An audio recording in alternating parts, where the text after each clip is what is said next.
Here today, Mesadot Skincare Channel at Sabay Kabuka to Ole Tunchuma Suanin, Girl Soap Nen Kanin Karte, in Shiat Sak Karinga, Ka Instagram Low End Tute, Tolo, Ka Instagram Low End Tute Suan in Shiat Sian Sak Karinga, Karon Soidona and products and website he can dissolve them. Til Diglow he can put so on the Salatuka, the top Mayang, to the Potsukaton Tilang Vecdona, Suvan Suan Kongana top 3 million Sardonia. Masain kan borok chung chang vel khan soi masai la legal notice idong ang ti de khan miron vawa vela tu thlen chuan kala dong lawa anin anin la khwai ve na ka ngai maya engpo ni se ama sabera chuanin January tha khan ka bia keni chu influencer kan dia skincare lam kan tia chu wang chuan skincare lama affiliate partner te anti the takin ti khanin he kazu beve to pa an mani ka share chan na tak chu Instagram an Instagram advertisement jang ka share tania an micro needling hemi infusion te khamo he chang hemi fakna chang ka share khan dia interesting re ka tia ka try ve cha ka ni chu chuan micro needling hi chu min na zong tan ka suggest lo wang hian kamang tam lawa kema point kamang sen lo chu ka try out cha ka a common lo em awang khan ka try out ve cha ka ni chu chu wang chuan ka zubi a chuan ma se affiliate partner ten ti the chuan ka tiang khan enge ka bia chu an website po ka check out chuang lo ka va en chik chuang lo ni chu ti ra chuan mo ti chuanin anin anti thelo thu an nei lo thu khami lo shila chuan in collab turin collab pui tu khami ron soma ke chuanin enge a thlonin collab ka nei pui ngai lo ti khan ka lo changa chuan karet te min ron zota chuan min han don ve nge skincare lama te po kan lain kanin don ve lop chin ania chuanin an mani khanin chu tiang sa chuan kan ti theye an ti wang khanin kema in karet ai hiamin ka ti ta ni chu kema po khanin mo ka tui lu tuk to lo ni khata chang khanin ma se kan beta sa enge in nu to kha ka tum lawa ti chuan ti tlang pop kha ka tum mani chu chuanin products se idon vele meron shil ron tia meron thona ka products zu te ka ron ska zu soya chuan aron ka don vele khan ka zu shil ngala ni chuan ka don roal khan video enton tur kha meron thon ngala pakhat kha meron thon photani chuan video te kan edita kan chhuan hu khan kan sen hu khan miron video siam te approve angaya milo sen Macedonian tia chuan kan siam zo kan thona an du lo photan ron soi se la chuan video dang kamiron thon le ni copy tur kha enton tur kamiron thon le chuanin andu lo lai ten ron soya enge danglam no ka shelo ke chuanin katia tin subtitle kha kalo da lawa ti ra khan subtitle te ron dala tin appoint ron soyang hi ron soiro ron mention ro an ron ti ve bokani an point soyang tak thlap kha ron mention tur khan min tia ka ngai dang khan ni lutuk to lawa chuan ti hian ka ti beta advertiser kan ni lo ke chu skincare influencer kan ne honest review pechin kan nia min shia thia mangai he tiang lama chuan ka tia ma se kha khan ngai sak lawa he tiang hian ron ti la min ti zela chuwang chuan avoi thumna le ange avoi lina tan khanin video ri edit chat le kha ka thon le tani chuan enge boy nan neu kha an nga to pani chu mani khabo ka download thei lo tiang rengte chuan Instagram ma ka thona ti la chuan a quality hi Instagram ma chuan lo tlak hian be chin na wang khan a fia lo de hlekat a fia lo chia poni lo fia lo che em poni lo chuan Instagram ma ka don thon chu wang ani hi ka tia chuan a transfer na tur dang kha email ka dila an email ka dila chuan internet a khan transfer kha ka ti ta ni chuan kan download thei lo an tia chuan ma kha ka ti lu tu ka ha tiang brands lian ve lu tu ki ta kha tiang lek download thei lo kha chuan PDF in miron thon ro an tia file miron thola kan lo edit sakang chen ti ta ni chu ka ngai dang kha ni wak lo PDF in ka thon thei lo ka ti ta ni chuan hi tiang hemi bak lo chuan ka thon thei lo wa hemi hi quality a chambela in thona na chambela ka don thon dan chu hi ka tia chuan an download thei lo an ti se lawang khan ka than the PDF chuan ka thon big lawang ka ti rel ro chuan ka thon du big ta lawa ka thon thei lo ka ti ngat tani chuanin WhatsApp a miron tia thon tu rin PDF khan ka thon thei ta big lawa ka thon thei lo ka ti wang khan ka thon ta lawa ka thon big ta lawa ti chuan ani chuan kan collab hi a workout don lo i products ban hi mi ron pe mai ro antia kan ni kha sang ren khop me products ban khan lo ngai pui mo lu tu ka chen sang khan zakwa sum ko pa koi nan zuara sang khan zangai nan discount na ma se an discount na price khan min ron ching ta hemi hi aman za tani antia discount price pon ti lo chu wang chuan aman za kha sang khan zanga char char ni discount ani lo sum don nan me me in boom na thil pakhat ani chen sang khan zakwa sum ko pa ko anti kha chiang takin ka shia chua pha ta ma sabera chuan sang khan zanga man kha sang khan zakwa sum ko a price an da sang khan zanga thawin an zuar ani chu ti khan chen zanga safe ang khan in langa website ta chuan a lok thak mail ta lu tu kan ni le tu tan chuan mo ma se kha in boom na vek ani an product an discount ho po kha MRP a man an fix za tak tak chu khatiang man vek kha ni don ti na ni chu ti chuan in ba ka Indian brands ani to de thei kha an ni lo shim shima local brands chu an to u chok thei lo shim shim a manufacturer lama changpon to u chok ta kha chu ni thei bik lawa ani chhia to thil dang enge in chhia to shim shim an ni lo chuan ti chuan in kalom khop me affiliate partner an lo siam lo affiliate program an lo siam lo kha ka kanin partner lo kha kalom lu tu ka achan chu an website kha kan check out ta kan enta an products nei hi thil lo ti la kan soi sual tam lawang thil save lo pui khan lo nei ta ni tuna hian an website ho kan en kwa langa products te kan en kwa langa in shema yang karon sei chho se lang hi girl shop an home page ani ya an product page mo ti chuan in hei achunga te hian hei home ania soaps face body hair bestseller ten tia hi combo ti sang khan hi an product si sang kha anon da lang ve ni chu sabon a hian kalma sabera ngo sabon a hian soap sen tia ti chuan kan mutak ma sabera chu ka le mai ka soi le mai khatia kan hanin mu thiam lo ta chuan Instagram material honest review kha kan post tak thu ta khan an lungoi lo lu tu ka chuan ka video an du lo te po kha an accept du be lo te po khan story ta vel choya chuan legal notice pe ka te khan min vo po ka an ri sa thak ang reng khop maya an brands che dan hi mo inti lian ve si khan inti brand lian ve tak si khan an che do pang sia ka ti lu tu ka kan ni kha sa ang reng khop maya chuan ka zam chuang lawa chuan in hei tuna hian product si han entaila sabon a hian magic soap alo nom ma saber mai ni ka du lo chin chu skincare a hian thil kheng thei lo tur product ka an ziak lang hi magic hi eng tika ma eng magic ma a kheng thei lo magic te chu magician in eng magic mangin an ti thei vuna ero chuan eng magic ma lo kan ti nge eng magic ma lo wa sabon satlian hi dule sandal soap te mo saffron soap te ti se kapom thlapang magic soap anon ti atang hianin ka hel ngal top ke ma chuan in mo ka du lo ngal bur mai ni ti chuan in products sabon hi chi sang an ne ka du lo le chu walnut soap an ne hi walnut hi anti develop thowa ma se walnut shell an manga akor khan mang chin ani hi maya phe chuan a hlo om lu tu ka mu pha lo shet pha lo khan vun kha alo ti pil the lo ti pem theya chu ka du lo na ni a thap chin ani a smooth talk lo anti dip ton ho po a dip dar thei tak lo ti na ni chu wang chuan in vuna chuan safe lo ka tia taksa lo mang sham du ani chuan taksa mang sham du kan nom ani chuan kan in chathia maya ero chuan ka support lo hul hola chuan magic soap hian en chiang le taila magic na chu en chian kha cha ko ma ti ro brightening lama atpui body ten te po ati bright te antia ana to hi chu engpon ni ro se magic soap an ti hi chu a fu to lo shim ka tia chuan a ingredients hi chia tu rom lo hero ingredients a main ingredients ang chokha en tu roma saffron an manga goat milk an manga sandalwood an manga coconut oil an mang bokani hei ka du lo ania maya man thei tu ron ti box ya an sabon hi mo maya man thei an ti box ya chu ka du lo na ania an safe lo to phemi te brand simo ka soi thiam lo an quality thot lo dot sei lo chuan an man lai lu tuk tat an ching wi top kati until claim hi mo a ching lu tuk anti an products an fak dan hi ching ka til tuka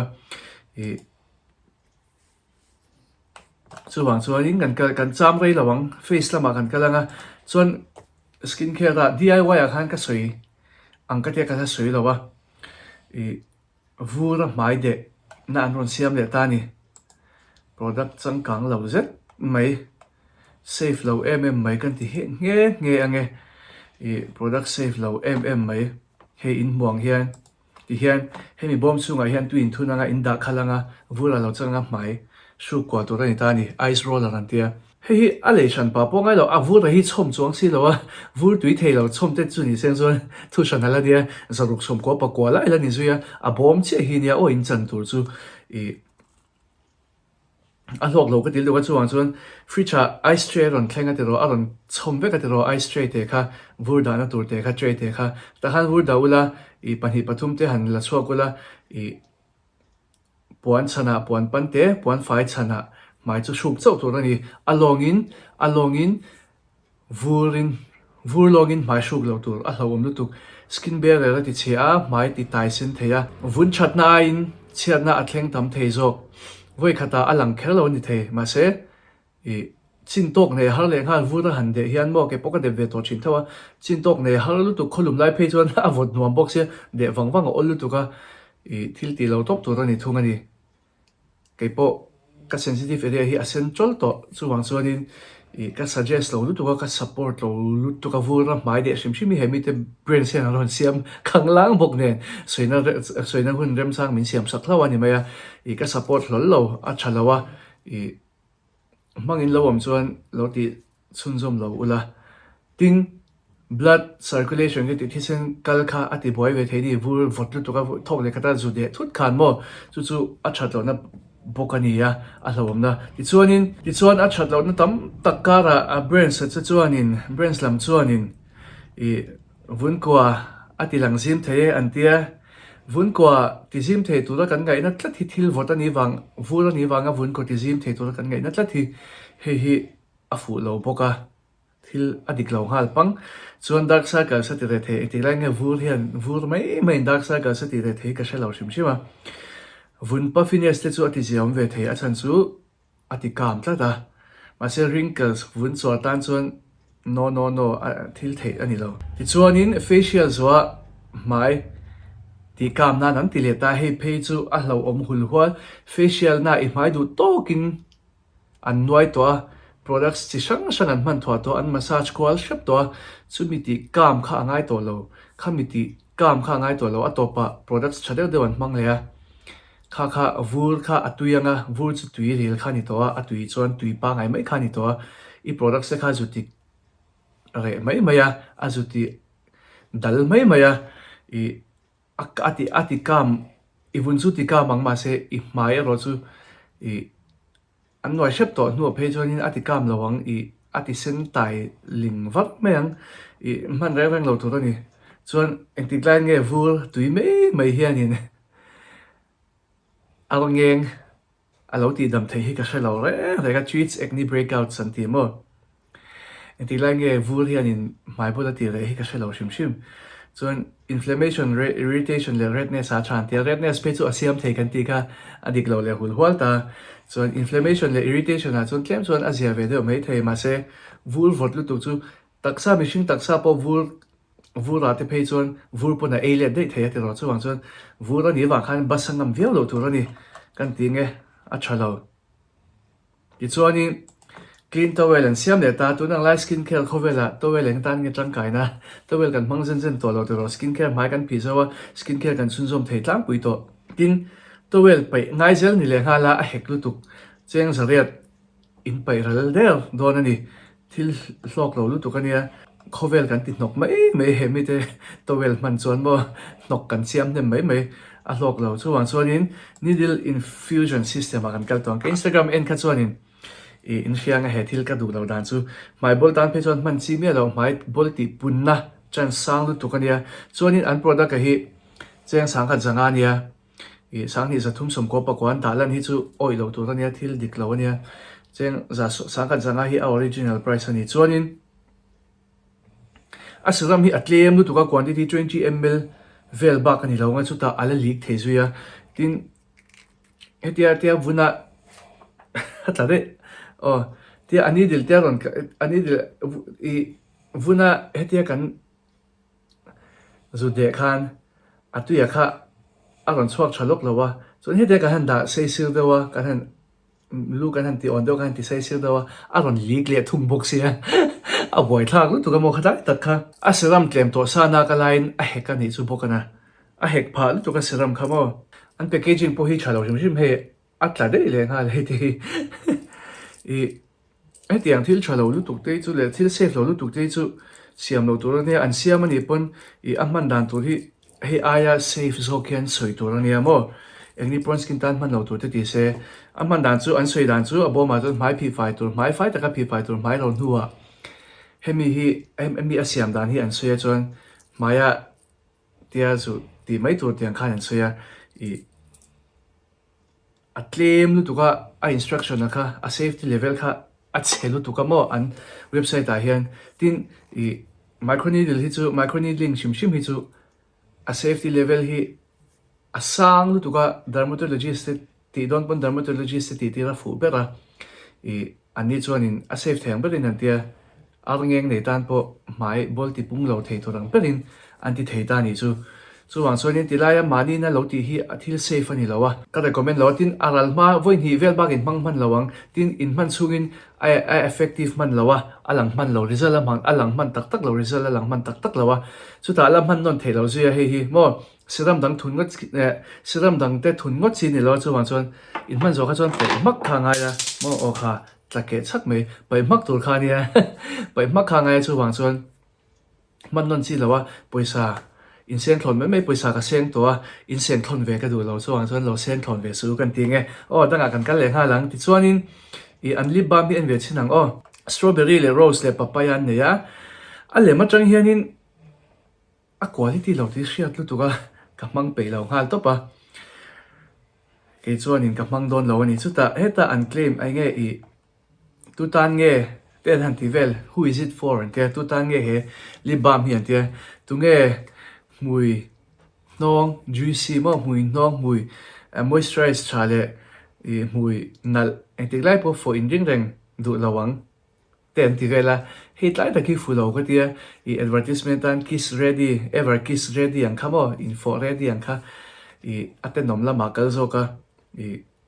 anti ve ma ka ti heti lai chu I a fulo I skincare mai tiang lam pang lo man khamo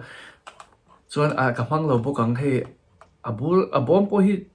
abom hi chuan polo ni se abul atak a texture chang hian mo he atle hlal me I ama hi aman tlom chi I kan man du lo chi turang tak khania he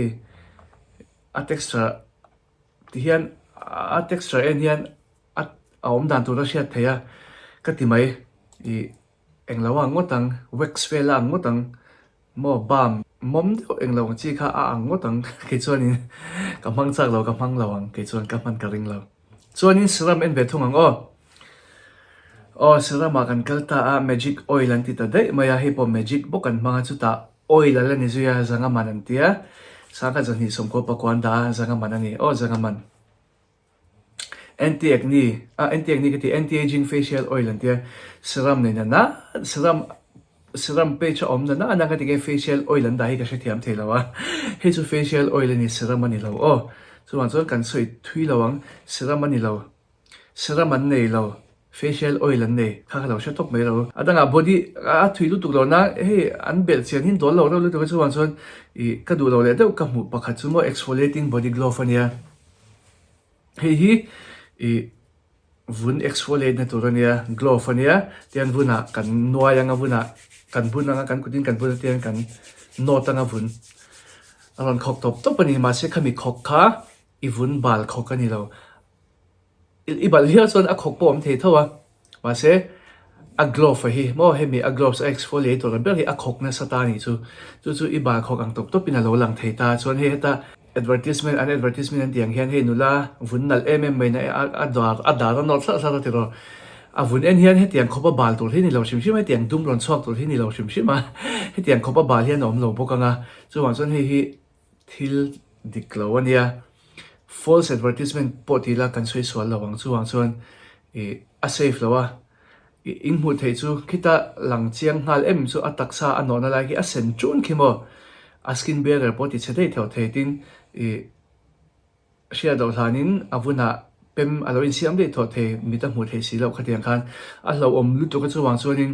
skin barrier ti che a transepidermal water loss ivuna changa hnong ron chhuak the kha atam achan sa sang ta ivuna ti ro bokanga om se om lo poisa cheng sanga manan ni lenga la chuan sanga manin thil that tak tak le thei zo ka tiro poisa sum sen thon nam mai ania thil man tla kan hi lo kan ti top ange hei chu Korea po khan kho chakla ma po khan tiang hi fakna ka mu zeu zeu to china cha ka ti lo lu tu ka ka recommend lo to pani chu chu ta India in an siam velia ka recommend lo le zo la mang lo mang reng su hi a safe lo wa a chalo wa heti lai khok top an ti la nang po hi ani lo hei false claim ani hei false claim adik lo hei thil safe ani lo ni ti khan kan du to kang ti kha chuanin an brand si an lak lo ti top mai la karina in ka be sian phalawa an product siam vel hi mo brand sa kan en ber chu products pani kha chalo de le chu om the ma se khatiang za thil safe lo le chalo an siam kha tlan bo san wang chi katia ma se in lo hang be cha du mo in lo hang be cha la ni chuan in thu nya kha chu ka ti lui lo chawa ma se ke ma chuan eng mai lo man sak du su kan tinge top mai na honest review ani chu honest opinion ani boka ke chuan ni eng mai ka recommend lo top an product si bo an brand si ka ring zo lo eng mai top mai na khati zong khani se in lo chang ka pui lo thlok pui nge ka be se ya ka channel te mi lo subscribe ka video te mi lo like ka mi lo share sa zel tun ka som chewa video le pe ka kain phule cheu don ne